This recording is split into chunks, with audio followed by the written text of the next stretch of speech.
Well, hello there, Room 2 Littles. It's time for chapter reading, Zoey and Sassafras. We are moving our way through this book. Who do you remember is the very main character? Yes, it is Zoey. And who can tell me what happened at the very beginning of the story? Let's see. Oh, yeah. Very beginning of the story, Zoey kind of showed us a little bit about her personality and how she spends her time. And we learned that she made a bug circus.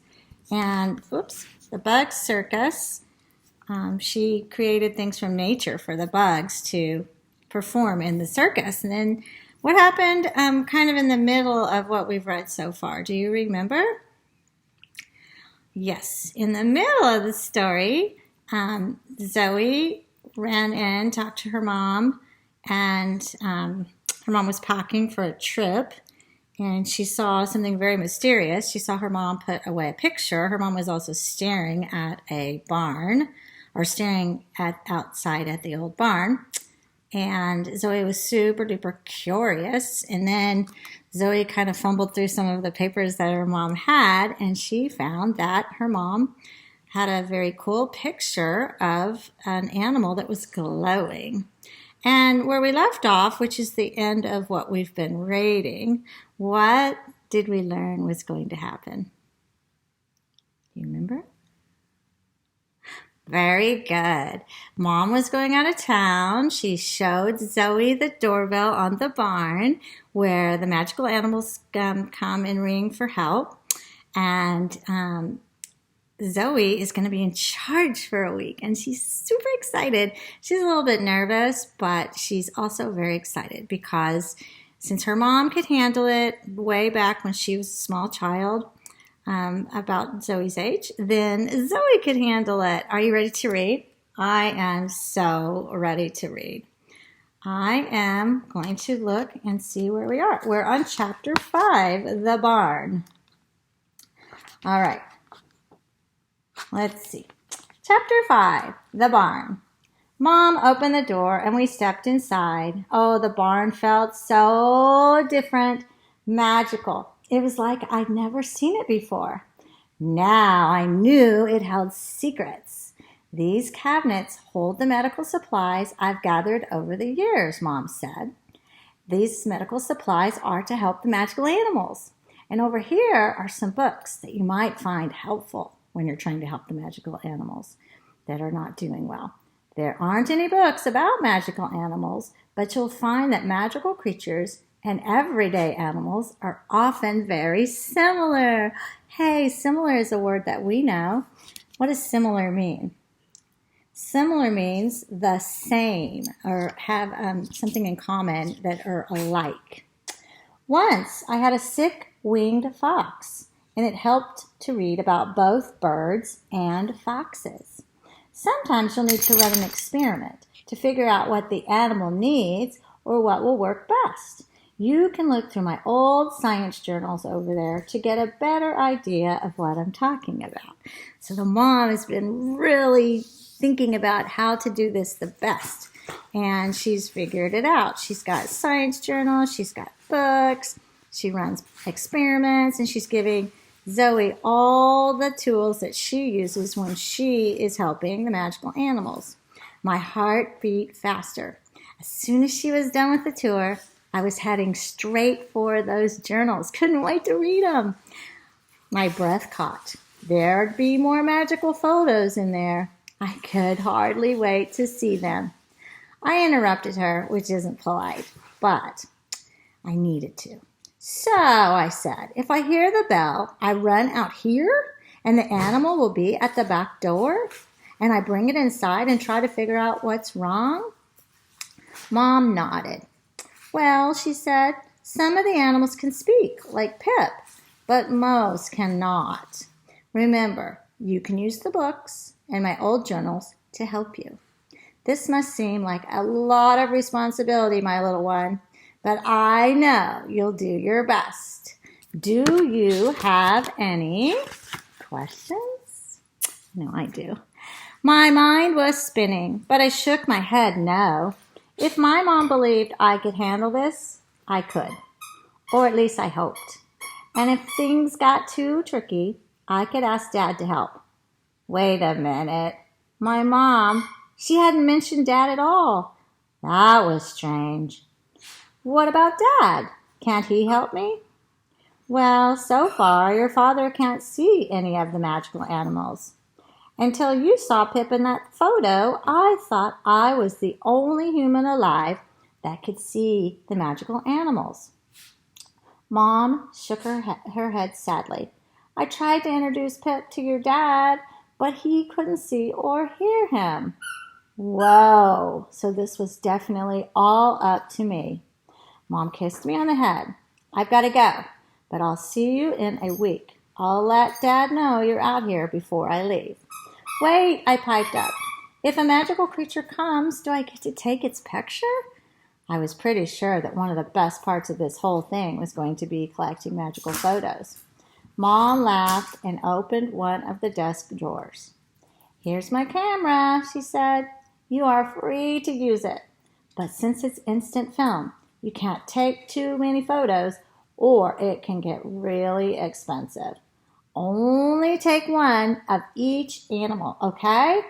Okay. And here, she dug around at the bottom of the drawer. Here is a brand new science journal just for you. Here's the mom handing Zoey her camera. Remember, she can only take one picture because when she takes the picture, this is a fancy, well, it's an older version of a camera. The picture comes right out and develops in the air. That means it becomes a picture. So Zoey has a camera and she's getting her own journal. And here we go. Almost done. It's getting suspenseful. I wrapped my arms around my mom and gave her the biggest squeeze ever. I was so glad to have the stuff in all the cabinets and drawers and to have Mom's old science journals to distract me. It made my saying goodbye to my mom much easier. Remember, I don't really like it when she leaves, but things have to happen that way sometimes.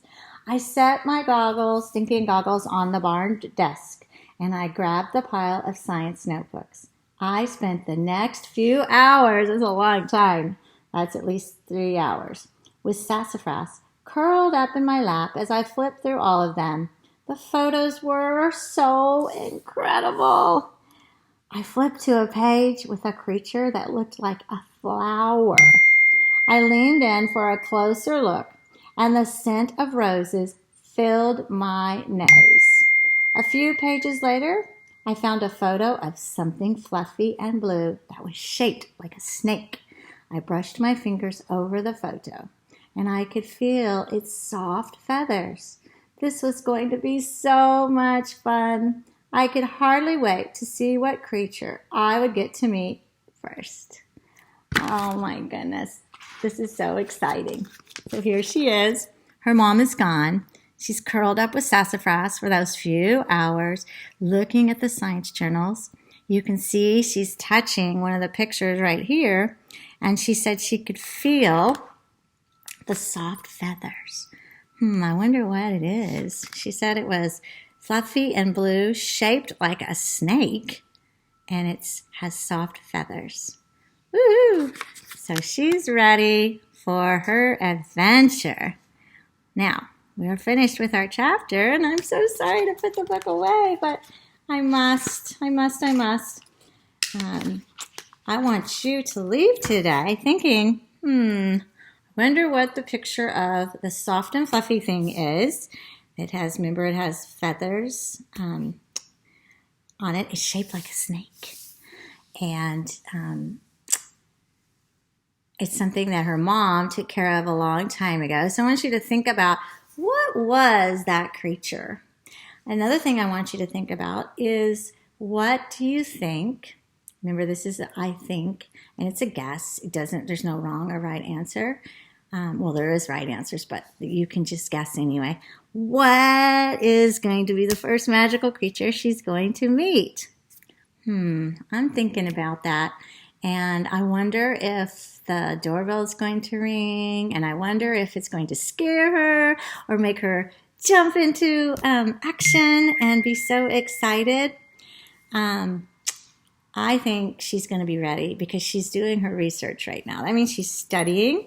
That means she's looking at the resources that she has, the books, the journals.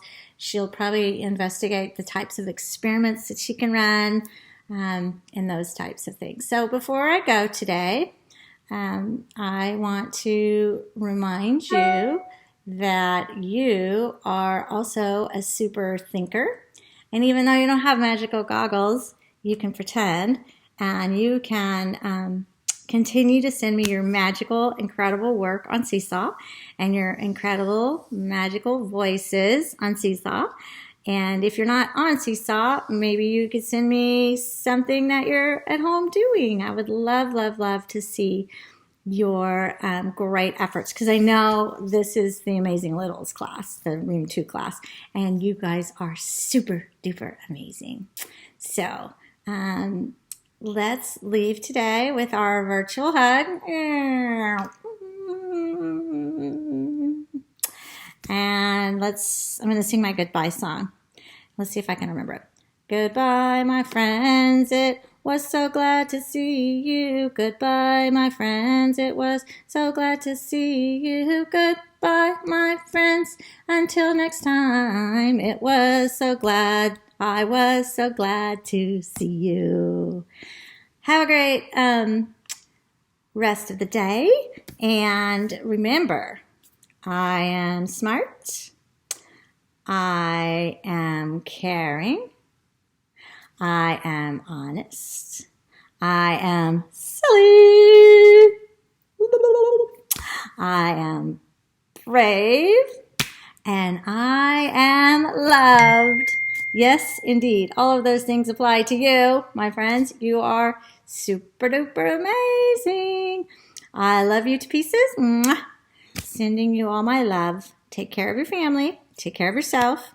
Remember to recognize the feelings that are going on inside of you. If you need to take a moment and do some different breathing or distract yourself or stop working and go build something or just play or just sit or doodle. That means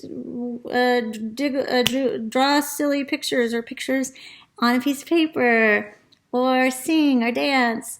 Anything like that that you need to do, always take care of yourself, right?